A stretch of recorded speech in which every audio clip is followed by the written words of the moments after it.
di bordelli.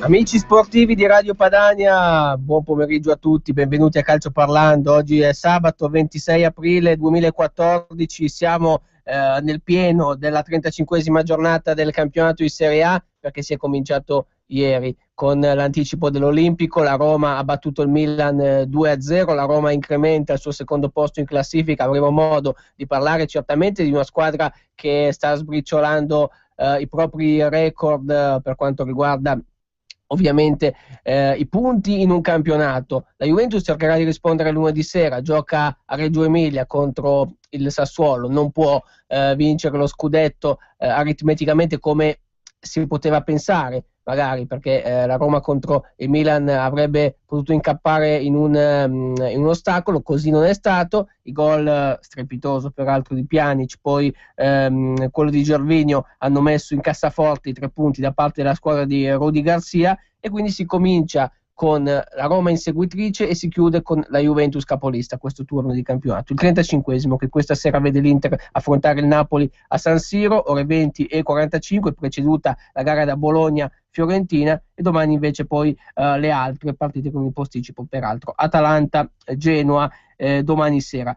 Parliamo ovviamente di questo con una Juventus che è impegnata lunedì perché ha giocato giovedì sera in Europa League e ha perso contro il Benfica, qualificazione apertissima, però 2-1 è un risultato che certamente non è irrimediabile, anzi tutt'altro, per la squadra di Antonio Conte, che ci proverà giovedì sera allo Juventus Stadium. Possibilità per la Juventus che vuole tornarci a giocare sempre in Europa League, sì, perché il prossimo passo sarebbe poi la finale, quella del 14 maggio allo stadio di Torino, quindi in casa propria. Eventualmente la finale ci sarà, però da ribaltare anche vincendo soltanto 1-0 la qualificazione contro i portoghesi. Molto abbiamo da dire in questa puntata di Calcio Parlando, anche perché è venuto a mancare ieri Tito Villanova, ex allenatore del Barcellona. Ci uniamo ovviamente al cordoglio.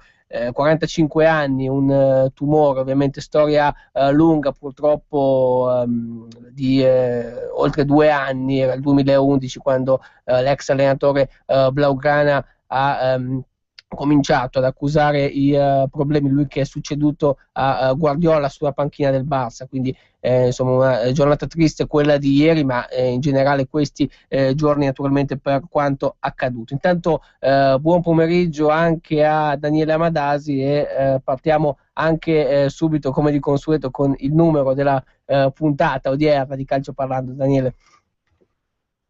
Ciao Adriano, a te, nostri grandi ascoltatori, la puntata numero 370 di Calcio Parlando a dare la copertina. Purtroppo è una notizia totalmente non piacevole, ovvero che Tito Villanova non è riuscito alla sua gara difficilissima contro il cancro, durata 3 anni, quindi ha lasciato questo mondo durante 5 anni in Barcellona, che è in lutto, ed era una formazione spagnola che il giorno prima aveva avuto un ricevere l'indizio invece dall'UEFA, che di fatto gli era stata tolta la sanzione.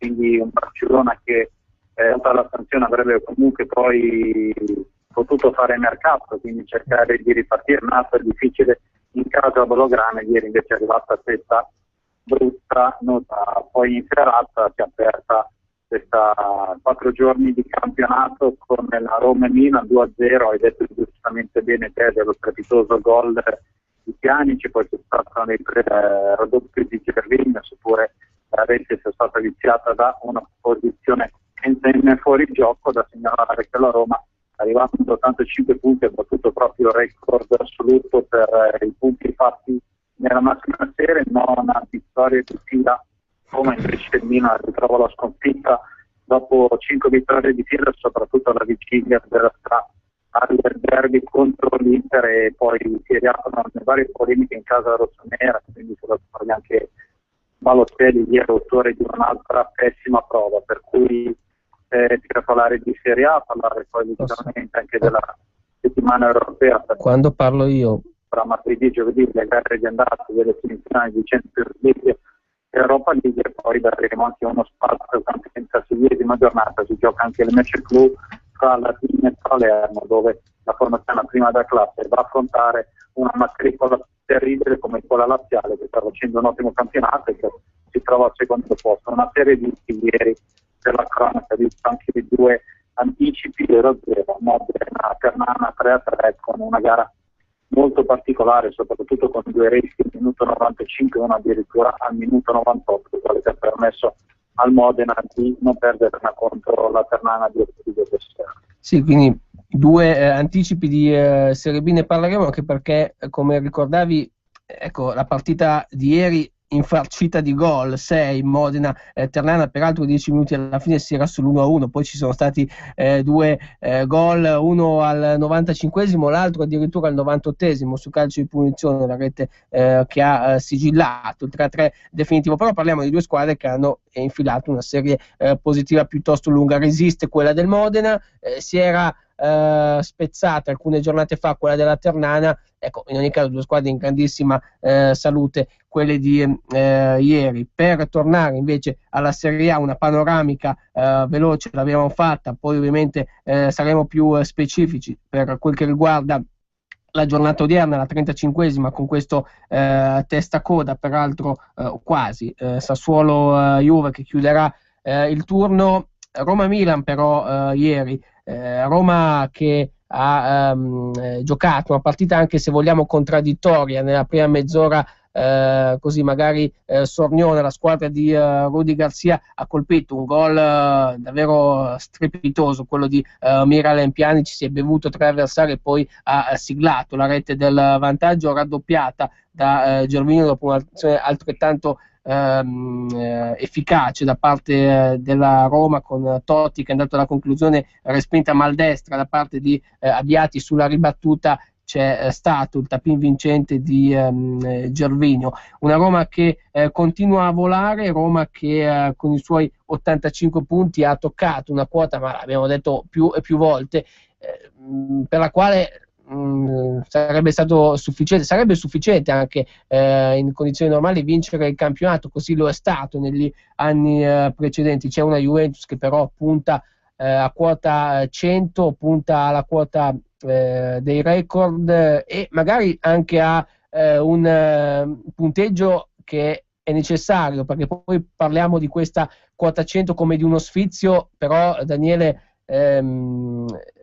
sembra quasi una necessità dover arrivare alla tripla cifra per la squadra bianconera per assicurarsi un margine decisivo. Ricordiamo che ci sarà Roma-Juve alla penultima giornata. Ma io penso che la Juventus a 96 punti comunque possa festeggiare lo scudetto, ovvero con 2 giornate d'anticipo, perché se la Juventus riuscisse a mantenere il proprio vantaggio nella sfida proprio contro l'Atalanta, potrebbe portare a casa attraverso 6 punti, quindi la vittoria contro il Sassuolo e poi la vittoria in casa contro l'Atalanta nel prossimo lunedì 5 maggio, una data che è abbastanza, direi, cara a tutti i tifosi bianconeri, potrebbe comunque portare le vittorie dello scudetto. Hai detto giustamente bene te, l'anno scorso la Juventus, se non sbaglio, vinse il campionato con 87 punti e l'anno prima 82-84, la Roma di fatto 85 punti, ha fatto una stagione incredibile. Nessuno di noi aveva dato la Roma come possibile outsider della Juve, la formazione che doveva competere, diciamo così, per la vittoria del campionato, e soprattutto a detta di tantissimi addetti ai lavori che hanno sbagliato fin dall'inizio, vedevano il Napoli come primaria formazione, non avevano dato la Roma. Io stesso ad esempio pensavo che Napoli potesse giocarsi lo scudetto fino alla fine, ma non pensavo che poi potesse andarlo a vincere. La Roma la davo al massimo come qualificata in Europa League, invece è una formazione che è cresciuta, ha fatto quella serie incredibile di vittorie, poi ha avuto un calo e poi ha ripreso questo ritmo incredibile, perché adesso le vittorie di fila sono 9. Merito soprattutto va da... Abbiamo problemi con il collegamento, non riusciamo a sentire Daniele Amadasi che stava così rielaborando insieme a noi quello che è la situazione. Ci senti, Daniele? Io sì, ci sono assolutamente. Perfetto, abbiamo perso per qualche istante, prego. No, stavo dicendo appunto che la Roma ha fatto comunque una serie incredibile, è arrivata adesso a 9 vittorie di fila e soprattutto è riuscita attraverso una gestione ottimale del gruppo, perché dopo Natale si pensava che la Roma facesse un carico di lavoro e che andasse poi a pagare in maniera pesantemente in primavera questo carico. Invece è stato bravissimo Rudy Garcia, che ha suddiviso il carico di lavoro in gruppi, praticamente l'ha fatto fare a tutta la squadra, però nell'arco di un mese. Quindi vuol dire che il calo atletico è stato a livello generale, praticamente non si è neanche visto, per cui abbiamo vissuto anche qualche cosa di diverso a livello di atletico, quindi tanto merito a questo allenatore della Roma, di una Roma che sarebbe meritevole di vincere uno scudetto se non avesse affrontato una Juventus che sta veramente facendo tantissimo. Ritornando al discorso dei 100 punti, vedremo se la Juventus riuscirà a farlo, perché ne ha 90 e deve giocare 4 gare, però c'è lo scontro diretto che la Juventus sulla carta potrebbe anche permettersi di perdere, considerando che poi all'andata nel girone d'andata ha vinto 3-0, per cui è uno scudetto che la Juventus potrebbe magari arrivare a quota 99, non raggiungere il 100, considerando che il record nella massima serie è detenuto dall'Inter a quota 97 di Mourinho, e a livello di record la Juventus nel frattempo quest'anno ha già stabilito quello delle 17 vittorie interne su 17 gare, superando il record del Milan. Adesso avrà come possibilità quello magari di fare l'unplane, ovvero di vincere tutte le gare interne, però si ripartirà dal prossimo lunedì. Per quello che riguarda invece la stretta attualità, l'abbiamo detto, dopo Roma Milan di ieri sera, oggi 2 altri anticipi, Bologna-Fiorentina e poi Inter-Napoli, una gara molto importante, soprattutto direi per Walter Mazzarri. Adriano. Sì, tra l'altro poi per quel che riguarda il Milan, chiudendo magari il discorso legato all'anticipo di ieri sera, di là delle polemiche poi di Balotelli e tutto quello che ci ha lasciato in eredità la serata di ieri all'Olimpico, da un Olimpico all'altro per il Milan, verrebbe da dire, perché a Roma con la Lazio il Milan è arrivato in condizioni pessime, sembrava sull'orlo del precipizio. Il Milan è lo stesso Seedorf poi, soprattutto invece proprio dalla partita con i biancocelesti, pareggiata 1-1 ma decisamente a testa alta, è cominciata una serie di 5 vittorie consecutive che ha di fatto rigenerato il Milan, quindi da un Olimpico in cui i dubbi si sono dissipati a quest'altra serata con la Roma in cui il Milan esce abbastanza con le ossa rotte. Si è chiusa una parentesi, Daniele, oppure quali margini ci sono per un Milan che poi, se andiamo a vedere oggettivamente, ha incontrato tra le altre Livorno, Catania e Chievo, non è stato chiamato a grandissime imprese, però ha vinto, però i risultati sono arrivati comunque, e l'importante era rimettersi in carreggiata per questo sesto posto. Ci sarà il derby la settimana prossima, è una situazione in cui non sembra facile, anzi tutt'altro, per il Milan arrivare a trovarselo lì, questo ultimo posto in Europa League. Milan che settimana scorsa aveva agganciato il Parma a quota 51 peraltro. Un Milan che nelle ultime 5 giornate ha vinto, però ha tutt'altro che convinta, una formazione rossonera che sta cercando di rientrare nel lotto dell'Europa League, ovvero di agganciare quel sesto posto che secondo me sì, si potrebbe poi portare in Europa League, però l'abbiamo detto, sarebbe comunque abbastanza pesante a livello organizzativo di tutta la prossima stagione, considerando che la prima gara dei preliminari d'Europa League andrà in onda proprio a fine del mese di luglio, per cui lo Milan, che se io vedevo soprattutto negli ultimi mesi fuori dall'Europa League, la formazione rossonera sta cercando di rientrare, però è un treno difficile, soprattutto perché hai detto giustamente bene te, il Milan ha fatto 15 punti, però dovremmo vedere anche il valore degli avversari. Ieri si è vista la differenza enorme che c'è fra la Roma e il Milan, ma soprattutto abbiamo parlato tutti della strepitosa rete di Pjanic, è vero, però dovremmo anche dare dei meriti incredibili a tutta la retroguardia rossonera, a dir poco imbarazzante. Cioè Pjanic non avrebbe dovuto neanche superare un giocatore del Milan, invece li ha fatti fuori come dei berilli. Poi la rete del 2-0 è nata su un incredibile errore di una parata, di una respinta maldestra da parte degli ambiati, per cui questa è un po' tutta la situazione di casa rossonera. Un Milan che adesso arriva a un derby e per assurdo neanche magari la vittoria nel derby potrebbe salvare la stagione del Milan, soprattutto alla luce di una settimana molto particolare, perché non si è capito bene se la società rossonera abbia apposta messo in giro la voce di essere venduto, di aver ricevuto questa offerta da 500 milioni di euro, però dire che il Milan vale 500 milioni di euro mi sembra forse la risposta sbagliata. La famiglia Berlusconi deve trovare qualcuno, perché non ha possibilità di mettere soldi, non ha possibilità di ridare al Milan un futuro, per cui bisognerà vedere proprio che cosa succederà in casa Milan. I numeri per intervenire in diretta intanto li conoscete, ma andiamo ovviamente a ribadire come sempre: 02 6620 3529 per quanto riguarda le telefonate, SMS invece al 346 6427 756. Saremo in onda con voi fino alle ore 14. Ospitiamo volentieri i vostri commenti, le vostre impressioni di natura calcistica. Questa sera Inter-Napoli, anticipo di San Siro. Andiamo a dare un occhio anche a quelle che dovrebbero essere le scelte. I due allenatori che hanno chiaramente come tema principale della partita anche l'essere due ex, perché Benitez è un ex interista, allenatore del Napoli, e Mazzarri invece allenatore dell'Inter è stato a lungo sulla panchina dei partenopei. Nerazzurri in campo con Andanovic, Campagnaro, Ranocchia e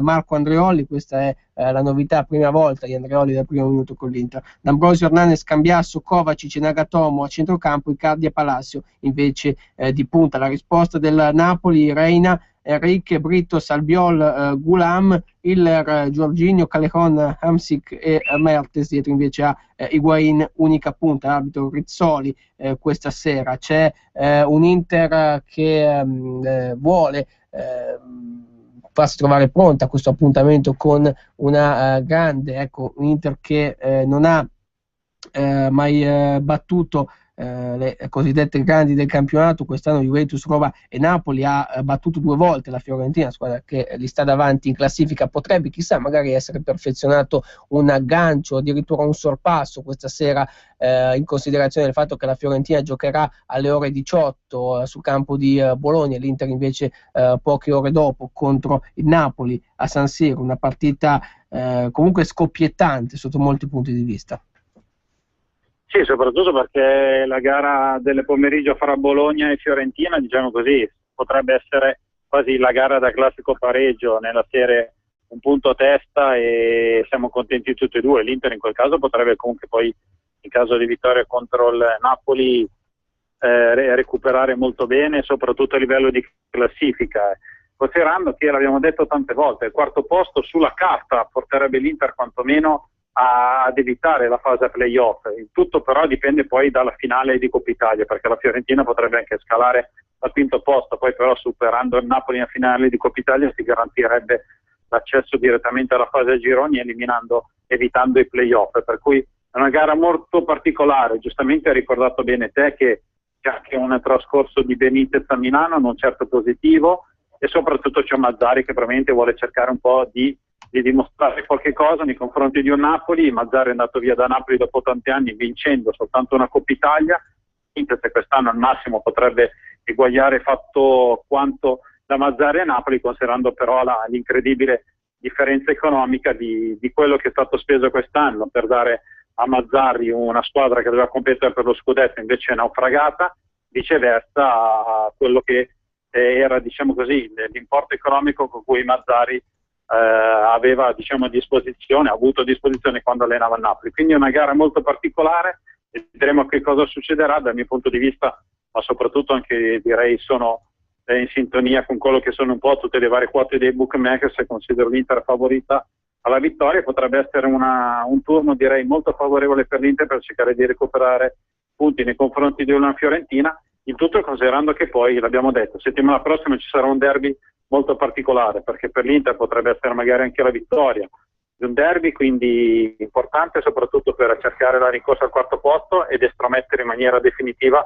il Milan dall'Europa League. Per contro, magari in casa rossonera la vittoria potrebbe non portare l'Europa League, però potrebbe dare uno scontento in casa Inter. È un derby molto particolare in cui magari, diciamo così, si pensa più ai dispiaceri altrui che purtroppo al raggiungimento di obiettivi importanti per entrambe le due squadre. 4-2 per il Napoli all'andata nel match del San Paolo, che quello si giocò in notturna, e tra l'altro questa sera abbiamo letto anche le formazioni quasi ufficiali, diciamo così, poi sono veramente pochi dubbi, però nell'Inter Kovacic-Higuaín è un ballottaggio che resiste con il numero 10, il giocatore serbo che appare comunque favorito. Inter che si trova anche con diversi problemi per quanto riguarda la linea difensiva. Abbiamo detto che Andreoli dovrà giocare forzatamente dal primo minuto. Passiamo alla Juventus, perché in questo senso è duplice il discorso. C'è una partita che i bianconeri si sono appena lasciati alle spalle, ce n'è una in cui bisognerà incrementare il vantaggio, ridotto ancora una volta da una Roma che ha giocato in anticipo. Non sembra però, almeno in teoria, almeno sulla carta, aver messo a repentaglio quelle che sono le certezze di classifica dei bianconeri, ancor più che la partita di lunedì è contro il Sassuolo. Un Sassuolo che ci arriva con alcuni problemi, tra l'altro 3 squalifiche, Berardi che ha già saltato la partita di andata a Torino e dopo il gol ritrovato era stato un digiuno di 3 mesi per Domenico Berardi, l'ultimo gol in gennaio contro il Livorno dopo l'exploit col Milan. Ecco, un lungo digiuno, poi il gol fondamentale a Verona contro il Chievo sabato scorso. Berardi non ci sarà, squalificato perché tra l'altro ricordiamo anche c'è un discorso che lo lega alla Juventus. Lui è di proprietà dei bianconeri, ha stato sia l'andata che il ritorno, è in buona compagnia per quanto riguarda le squalifiche lunedì nel Sassuolo. C'è però allo stesso tempo, Daniele, una Juve che pensa fortemente all'Europa League, perché un conto era partire con l'1-1 dell'andata, un conto è ovviamente dover comunque rimontare, anche se basterà, se vogliamo, un 1-0. Il gol di Lima che ha permesso al Benfica di partire con una situazione di vantaggio giovedì prossimo allo Juventus Stadium. E poi c'è anche il discorso legato a Vidal, che dovrà operarsi con tutta probabilità e a questo punto rischia anche di perdere il mondiale. Sì, è una Juventus che è impegnata sul doppio fronte, l'abbiamo detto più volte, Europa League e campionato. La sfida col Sassuolo non è di sicuro una gara impossibile per la Juventus, considerando le tante assenze che avranno i neroverdi di Francesco, e nell'ultima abbiamo detto quella comunque di un Domenico Berardi, che in questa stagione incredibilmente né all'andata né al ritorno va a giocare contro quella che a tutti gli effetti è quantomeno la metà proprietaria del proprio cartellino. Una Juventus che reduce dalla sconfitta molto particolare. La Juventus si è trovata subito sotto dopo 3 minuti di gioco, poi ha avuto tante occasioni per pareggiare, alla fine ha trovato il pareggio quando sembrava certo dell'1-1. C'è stato questo Eurogol di Lima, anche se la difesa della Juventina direi che non è stata proprio perfetta in quella circostanza. Una sconfitta comunque di misura, in considerazione che alla Juventus con 2-1 gli basterebbe comunque l'1-0 per raggiungere una finale, poi affrontare proprio l'Juventus Stadium una delle due formazioni spagnole, perché l'altra semifinale all'andata ha vinto il Siviglia, superare fra le polemiche 2-0 il Valencia, però ricordiamo che Valencia già le quarti di finale aveva perso 3-0 in Svizzera contro il Basilea, al ritorno fece una scoppiettante vittoria per 5-0, quindi un duplice appuntamento. La Juventus in questo momento si concentrerà prima sulla gara di lunedì, ma poi su quella di Europa League. Se sembra magari difficile da dire, ma probabilmente dando un peso, io penso che la Juventus in questo momento pensi più al discorso Europa League che al campionato, perché campionato di fatto la formazione juventina con 6 punti nelle prossime giornate riuscirebbe comunque ad arrivare alla matematica vittoria del campionato, mentre la partita con il Benfica non va assolutamente sbagliata, considerando che i biglietti allo Juventus Stadium sono già esauriti da 10 giorni. Unica nota negativa di questi giorni è proprio l'infortunio a Vidal. Vedremo adesso il discorso dell'operazione, soprattutto anche per far sì che il giocatore cileno non possa poi perdere la possibilità di disputare i mondiali. Per quello che riguarda invece la settimana di mercato, oltre a tutti i vari nomi che sono stati accostati alla Juventus, quindi dopo Menette anche la situazione di Nani, poi anche quella di Baselli, c'è da segnalare che adesso ai primi di maggio finalmente la UEFA dovrebbe dare le proprie decisioni sullo sforamento dei parametri del fair play finanziario. quindi le formazioni che sono, diciamo, sotto la decisione dell'UEFA sono il Paris Saint-Germain, il Manchester City e probabilmente anche il Monaco. Dubito che magari a Paris Saint-Germain gli venga data una penalizzazione, anche se dovrebbe essere data alla formazione parigina, perché è scandalosa, come, e direi anche netta, come quei 200 milioni ricevuti da quella sponsorizzazione, poi diciamo così camuffata come tale, invece di fatto era un contributo che era arrivato direttamente per aiutare le casse del club parigino. Probabilmente metteranno un limite ai prossimi acquisti del Paris Saint-Germain, e questo vuol dire che Paul Pogba dovrebbe anche rimanere nelle file della Juventus nella prossima stagione, a meno che il Bayern Monaco e l'altra formazione che è interessata al centrocampista, al giovane talento francese in posta alla Juventus, vada proprio a offrire una cifra superiore ai 70 milioni di euro. Questo è un po', diciamo, anche per chiudere le notizie di mercato di casa Juventus. Sì, questo è ovviamente un focus legato a quelli che sono certamente i temi collaterali, anche guardando un attimo a quello che potrà accadere tra un paio di mesi o quasi, o anche poco meno. Intanto il buon pomeriggio a Antonio Sala, allenatore nonché opinionista televisivo. Intanto grazie per la disponibilità, mister, buon pomeriggio.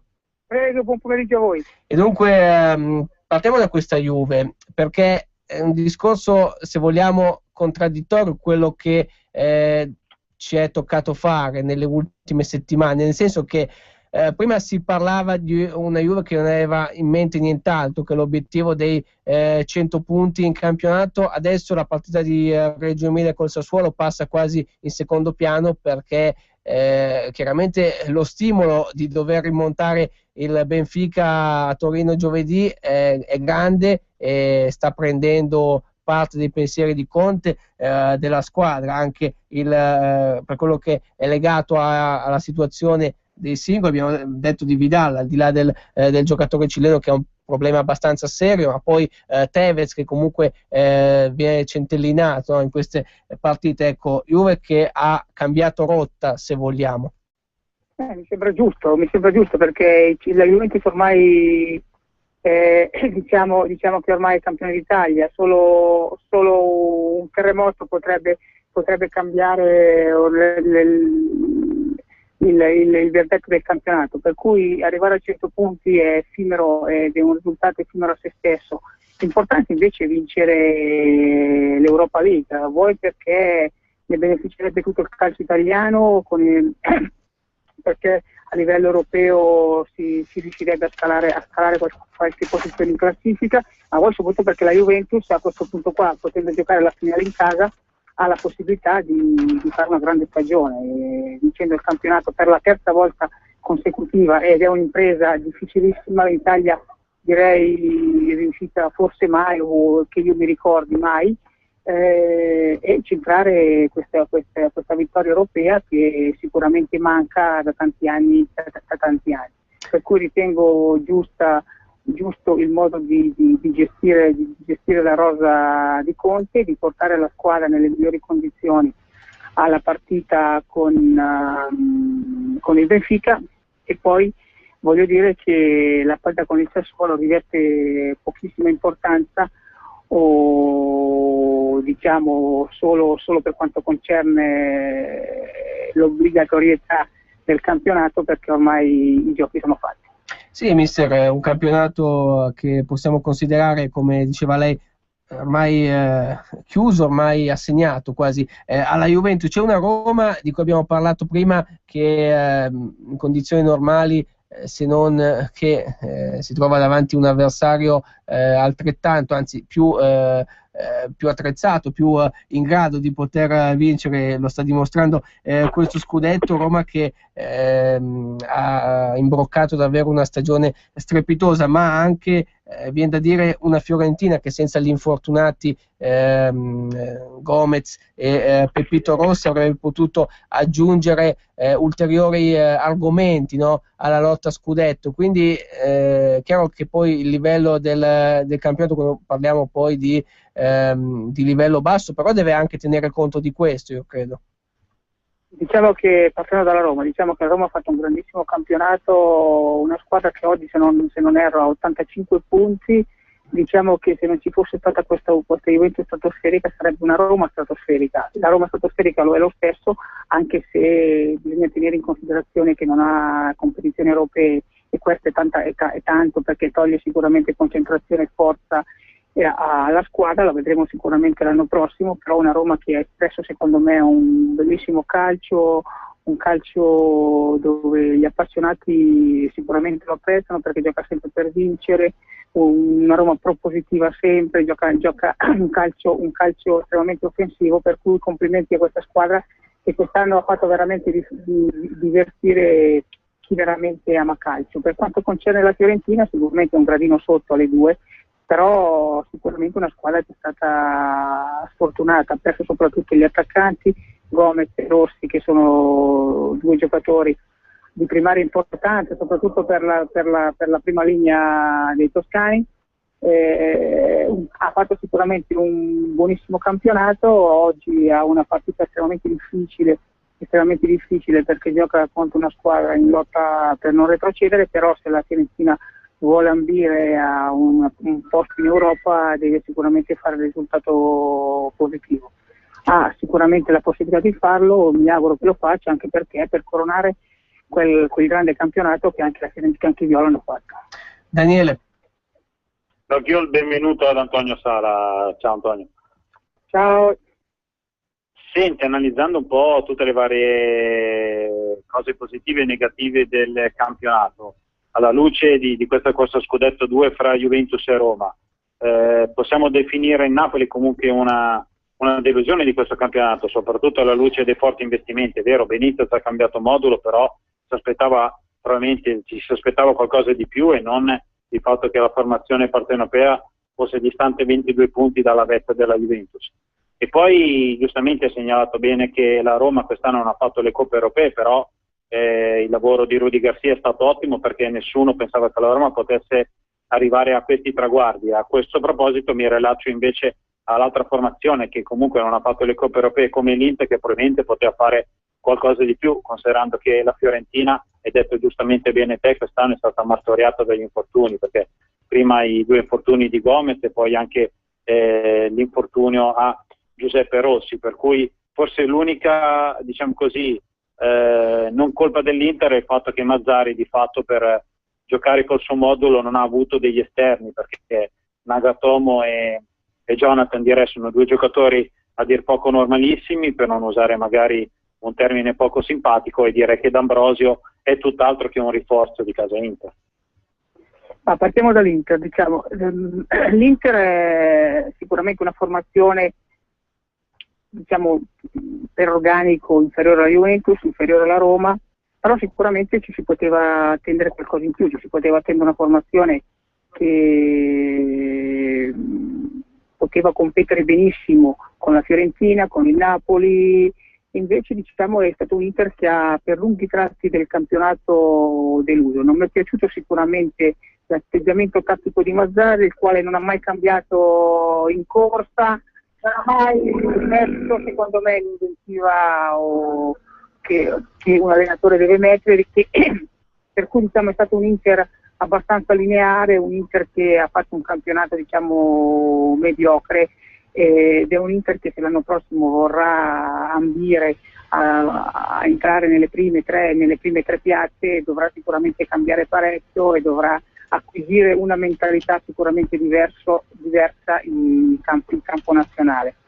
Per quanto riguarda il Napoli, sì, il Napoli è una squadra che ha abbastanza deluso, diciamo abbastanza tra virgolette, perché è una squadra che si classifica, una squadra che andrà ai preliminari di Champions, per cui diciamo una squadra che farà la finale di Coppa Italia, e non possiamo ancora dire se la stagione sarà deludente oppure se sarà altamente positiva, perché nel caso il Napoli dovesse centrare la vittoria della Coppa Italia sicuramente rivaluterebbe non poco la stagione. Però molto probabilmente ci si poteva aspettare qualcosa in più, ma qualcosa in più soprattutto quando negli scontri diretti con le squadre diverse. Negli scontri diretti con le squadre diverse il Napoli ha quasi sempre perduto, insomma. Per cui se vuole diciamo accorciare il gap nei confronti delle squadre diverse, sicuramente dovrà modificare qualcosa. Per quanto concerne la Fiorentina, ho già detto, è una squadra che è stata martoriata per gli infortuni.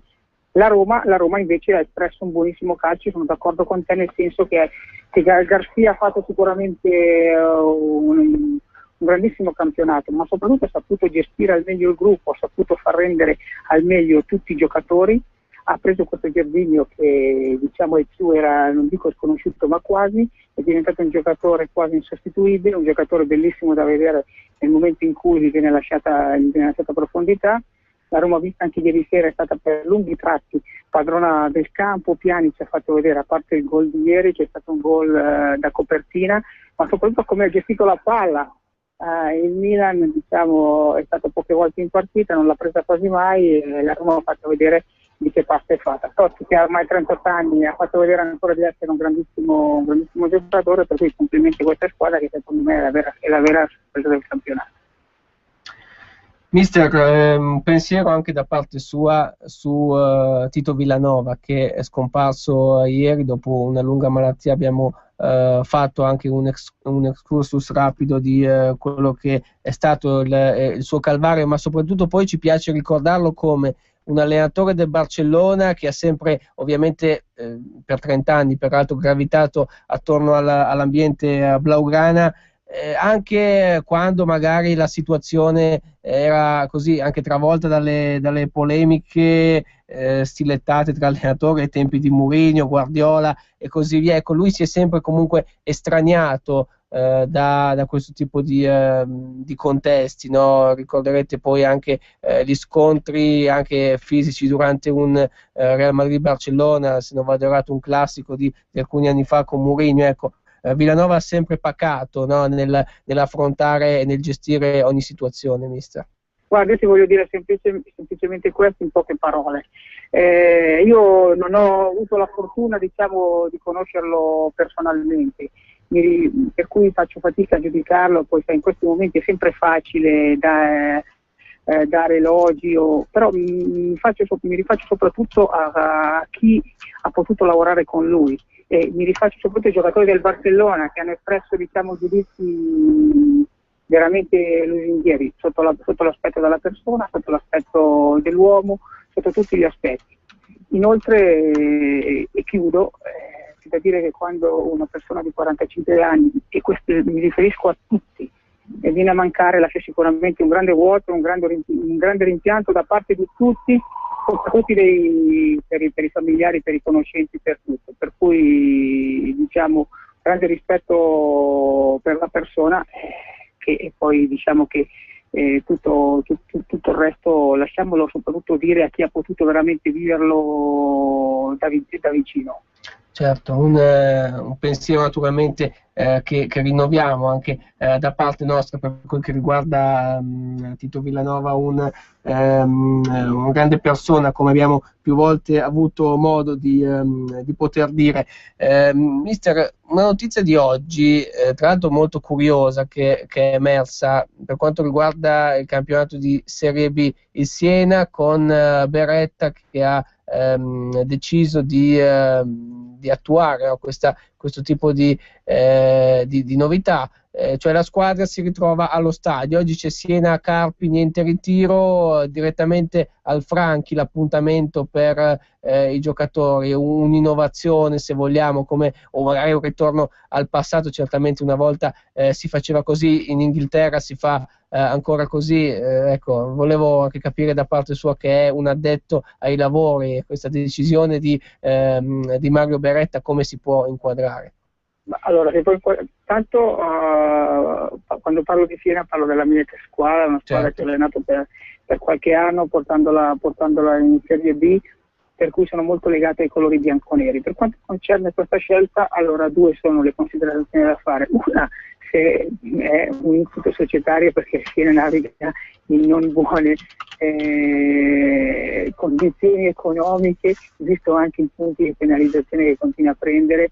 Il grande lavoro di Beretta avrebbe potuto già portare la squadra direttamente in Serie A senza passare, io gli auguro, attraverso i play-off con tutti i punti già conquistati.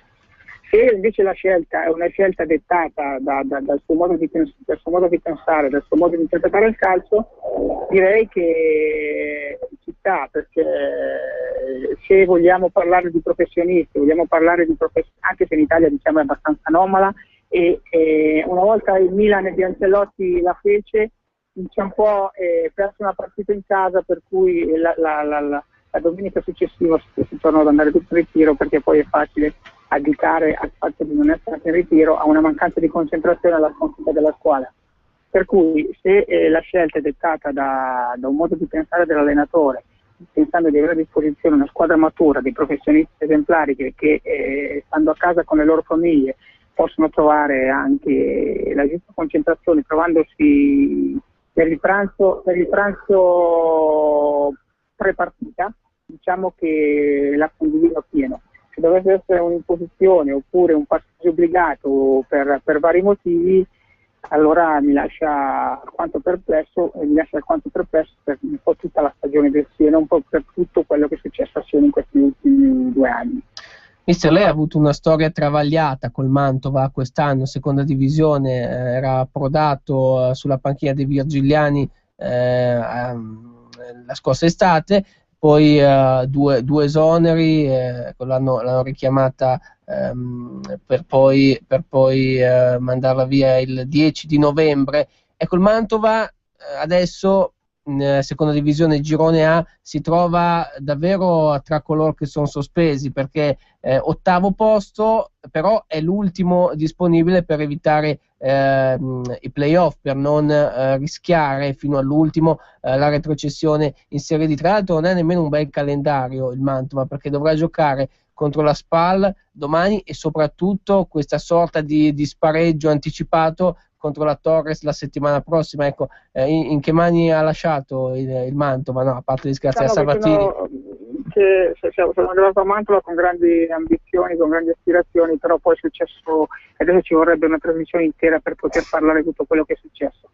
Diciamo che sono molto legato a questa squadra, a questi ragazzi, è una squadra che ha fatto via il direttore, che è Pelliccioni, che ora è tornato in sella dopo l'allontanamento di Sensibile. Avrei potuto ritornare anch'io per la 3ª volta, ma ho preferito di no, perché per vari motivi. Diciamo che oggi il Mantova si trova in questa situazione, si gioca domani una partita contro la Spal estremamente importante, dove la Spal deve fare un punto per essere matematicamente entro gli 8, anche se l'ultima giornata affronta una squadra, non mi ricordo se il Bellaria o il Bra, però penso il Bellaria, che non ha niente da dire più al campionato. Per cui al Mantova occorre sicuramente una vittoria, e questa vittoria potrebbe anche non bastare, perché la Torres domani va a Rimini e incontra una squadra di Rimini che deve solo ed esclusivamente vincere per sperare di andare ai playoff. La Torres invece se vuole sperare di passare direttamente senza la roulette del playoff deve vincere anche lei a Rimini, perché la domenica successiva il Mantova si reca in Sardegna a Sassari, per cui diciamo un finale di campionato thrilling, bellissimo per i telespettatori e per gli spettatori, un po' meno per chi va sul campo. Inoltre c'è un'altra combinazione, che è la partita Portotolle-Forlì, che in caso di pareggio, di vittoria del Mantova e di non vittoria della Torres, potrebbe già domani sancire l'8° posto per i virgiliani. Nell'ultimo caso invece il Mantova dovrebbe vincere domani, e se il Portotolle o il Forlì dovessero centrare la vittoria, non basterebbe la vittoria del Mantova domani, si dovrebbe andare a giocare il passaggio diretto l'ultima giornata a Sassari, per cui il sconto diretto, che sarà veramente infuocato. Per cui diciamo una giornata domani veramente tosta per il campionato di seconda divisione. Nel futuro di Antonio Sala c'è già qualcosa, magari è presto, no? Pensando magari alla prossima stagione. Poi volevo chiederle in ultimo se questa decisione, questa rivoluzione del campionato di Lega Pro la trova d'accordo, Lega Pro unica dal prossimo anno. Per quanto concerne la Lega Pro Unica mi trovo completamente d'accordo, perché eravamo arrivati a un punto dove non si poteva più andare avanti in questo modo, dopo una società che al mese di ottobre non pagavano già gli stipendi, succedevano cose diciamo incredibili.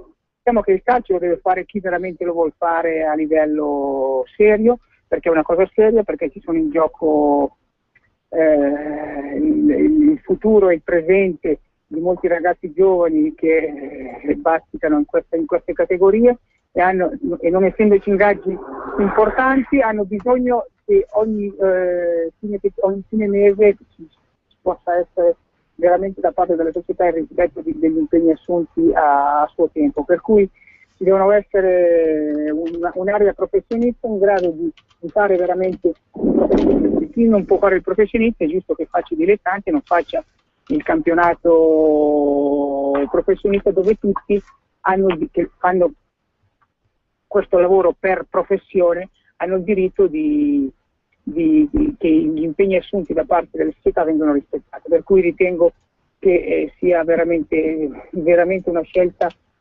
giusta e doverosa. Per quanto mi riguarda, diciamo che qualche abboccamento c'è stato, adesso aspettiamo un po' la fine dei campionati e poi vediamo un attimino se si concretizzerà qualcosa.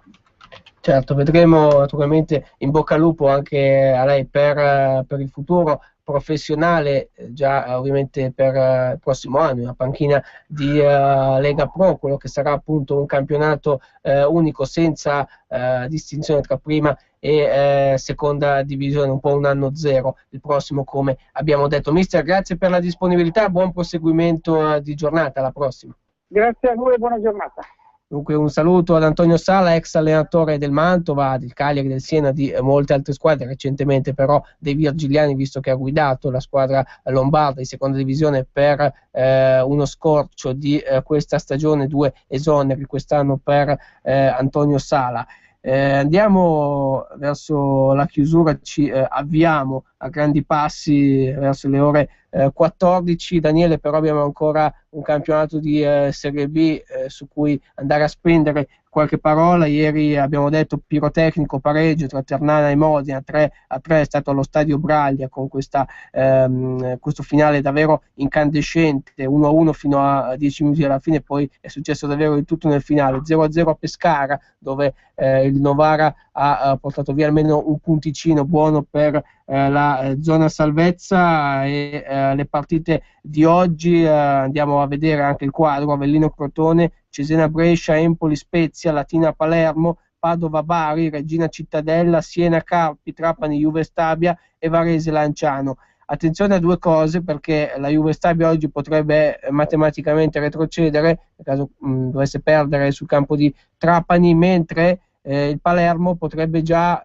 essere in Serie A. Ci vuole una combinazione particolare, al di là del risultato dell'Empoli, al momento terza forza del campionato, Empoli che gioca in casa contro lo Spezia. Poi c'è questa partita, come detto, prima contro seconda, Latina Palermo, con l'andata, partita di andata vinta dai laziali 2-1 a Palermo. Ecco, oggi i rosanero dovrebbero vincere con 2 gol di scarto, ovviamente contando su uno stop dell'Empoli che invece è terzo. Però diciamo che 2 verdetti oggi potrebbero comunque arrivare. Sì, è un campionato cadetto, l'abbiamo detto più volte, a dir poco particolare. Il Palermo di fatto attende soltanto la matematica certezza di ritrovare la massima serie. Dietro a Palermo c'è una corsa incredibile di tantissime squadre che sono a cavallo sia fra la zona playoff che a quelle secondo posto, che ricordiamo la porta direttamente alla massima serie, per cui il Latina in questo momento è secondo, per grossa parte del campionato c'è stato l'Empoli, vedremo poi magari se sul photo finish, perché considerando comunque mancano ancora tante giornate al termine del campionato cadetto, ci saranno una serie di sorprese. È un campionato dove la zona playoff quest'anno viene allargata, perché di fatto non sono soltanto 4 squadre che vanno ai playoff, quindi dalla terza alla sesta, ma addirittura dalla terza all'ottava, quindi 6 squadre. Questo quindi porta a tante formazioni comunque a poter credere poi di potersi giocare l'ultimo posto per salire in massima serie. Di sicuro ci sono delle rose, dei roster che l'anno prossimo faranno grossa fatica nella massima serie, perché il Palermo veramente è iconicamente anche l'unica formazione che è un po' attrezzata, diciamo così, a poter poi fare un mercato per rifare la squadra e cercare poi di rimanere in Serie A. Viceversa tutte le altre formazioni sono squadre di provincia che o faranno una sorta di miracolo proprio calcistico oppure ritorneranno subito in Serie B, un campionato cadetto dove è vero, il Siena quest'anno sta pagando tantissimi punti di penalizzazione, e poi la delusione principale è questo Pescara che dopo il cambio di allenatore con l'arrivo di Cosmi si pensava che potesse riprendere il treno dei playoff, invece la formazione abruzzese è naufragata oramai anche in posizioni di classifica magari meno nobili. E poi soprattutto c'è da vedere le parti basse della classifica, questo incredibile duello a 3 squadre fra Novara, Cittadella e Padova per cercare di evitare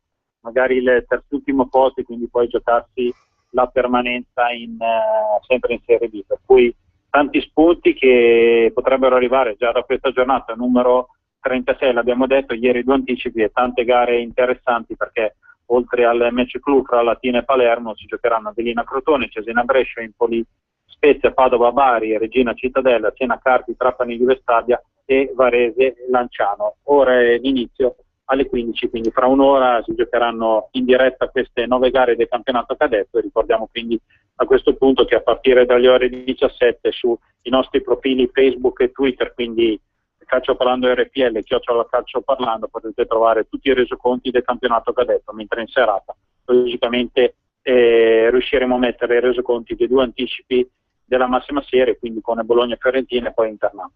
Andiamo rapidamente con la rassegna stampa, prime pagine di quotidiani sportivi. Gazzetta dello Sport: quanto è forte Pjanic, la roba non molla, Milan ha battuto 2-0, un gol capolavoro del bosniaco, lancia i giallorossi, nona vittoria di fila e record di punti, raddoppia Gervinho.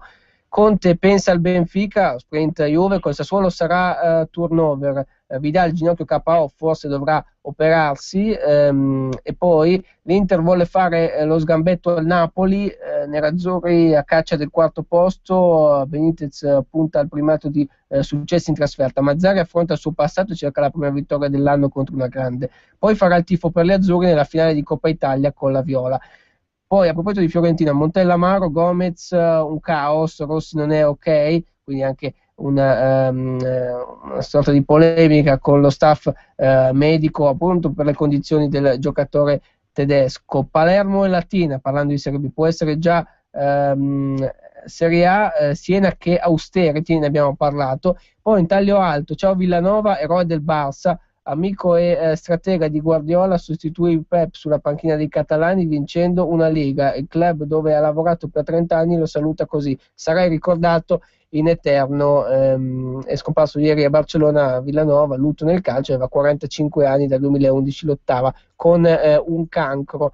Dopo la Gazzetta andiamo a vedere la prima pagina del Corriere dello Sport. Che Roma, Balotelli, ciao Milan, gol capolavoro di Pjanic e Gervinho in fuorigioco, 2-0. Super Mario, clamorosa lite in TV, attacca Seedorf, spunta il Monaco. La Juve a +5 lunedì col Sassuolo, ma non ci sarà lo scudetto.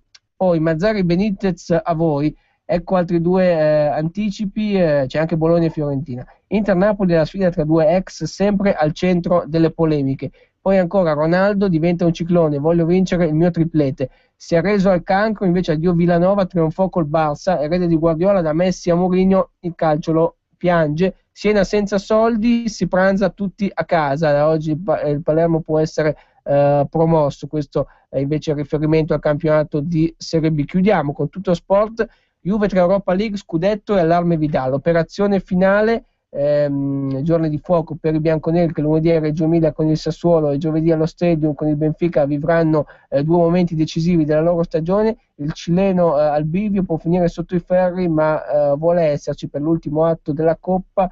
Boniperti dice: sono certo ce la faremo. La Roma silura Seedorf e Ballo in taglio alto, poi Toro fa il pieno e si va in Europa.